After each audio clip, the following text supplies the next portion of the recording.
Hey everyone, this is Keegan from National Powersports. This 2018 Indian Chieftain Classic with only 63 miles passes New Hampshire State inspection and runs well. It comes equipped with ABS, cruise control, TPMS, an electronic suspension, multifunction 2-speaker audio system, navigation, and an electronic windshield.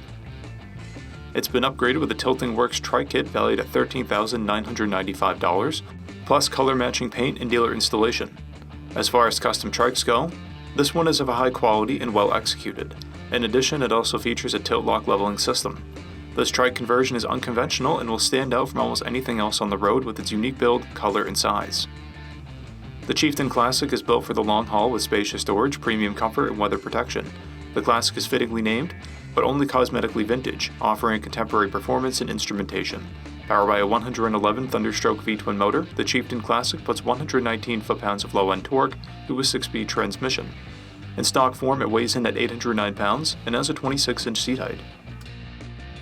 To see everything we know about this vehicle, including full mechanical and cosmetic condition reports, the service repair order, high-resolution photos, and more, please visit the listing on our website. We have also purchased a CycleCheck's Vehicle History Report. You can view this report by clicking the link on the right side of the video.